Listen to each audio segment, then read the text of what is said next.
Hello, I'm Claire-Louise and I'm undertaking this video exercise to explain and discuss my leadership point of view.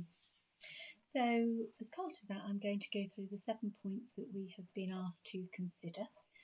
And the first of which is, who are the influencers within our life, both personally and professionally? For me, my parents are a strong influence, both as a child and as an adult. I think they instilled in me very strong family values and values of kindness, honesty, openness, integrity, doing things to the best of your ability and being supportive of others. So within that, I think is about being a team player and not necessarily a leader within that family group.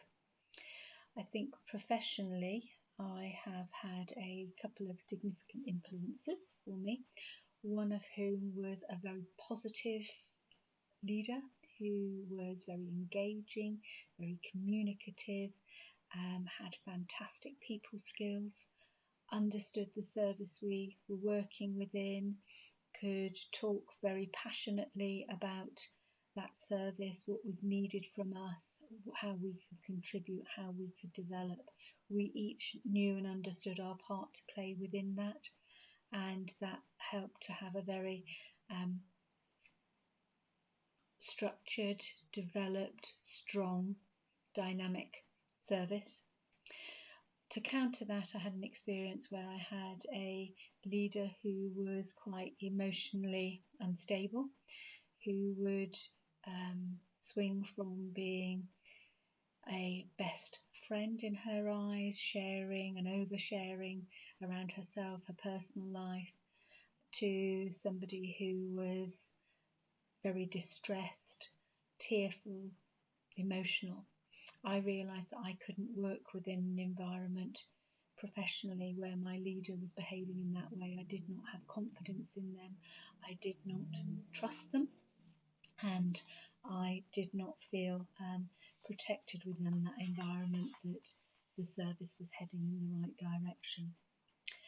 So what do I think about my life purpose? And I think my life purpose is around supporting people to develop and become as independent as possible, and to lead valued lives and to contribute to their communities and to feel valued.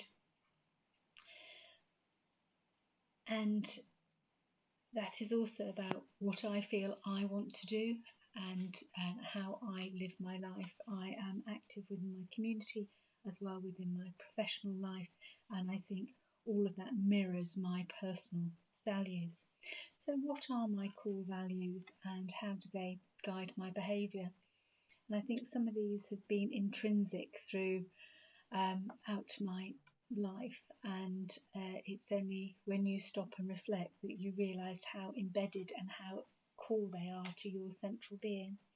So for me, it's around honesty, openness, around kindness, being approachable to others, being that listening ear, being that supportive person who can tease out with people issues, considerations, reflect back and to help develop other people, whilst being quite realistic, not being unrealistic in those expectations and objectives for others, but being supportive and encouraging of their personal development, and also understanding how my own behaviour and expectations can enable or sometimes even inhibit people developing their own styles. So what have I learnt from past influences and life events? So I suppose I know what felt good to me as a member of staff, from a leader who was leading what I now consider was very effectively, to those leaders who I've had who have their own agenda, which isn't perhaps my agenda or the organisation's agenda, who are very reactive in their style of leadership. And with that comes an element of chaos and lack of focus and direction. So I feel that one of my strengths is a level of calmness and considered view, which does not mean that I can't work at a pace. It means that I am not going to respond in a way that raises other people's anxieties more than is realistic or appropriate, and that I take and hold issues and deal with them in a pragmatic, realistic way. So I understand the value of telling the story, to bringing people on board. Recently I've been developing a new service which is actually going from strength to strength. I feel very passionate about that service, and I think that comes across to others who meet me and whom I talk to about that. And from that, the service is being developed more widely, which is really fantastic.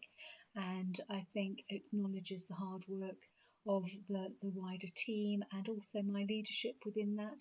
And within that, we have been nominated for a couple of awards, which is very satisfying and is something that perhaps for me I haven't had within my professional career happen before. So also it's highlighted the fact that all of us need to feel acknowledgement and understood from the wider organisation. I think I'm somebody who always says thank you, appreciates people, nominates people for local achievement awards and things, which really show an element of compassionate leadership and inclusion for people about how I acknowledge their contributions to what we're providing. So what do I expect from people? I think it's very much similar to what I expect from myself, but maybe not as much of it. So I would like people to be honest, transparent, to know their abilities, their strengths, to play to those strengths, to be able to say, well, actually, no, this is too much. I need some support. I need some guidance. Can you help with this?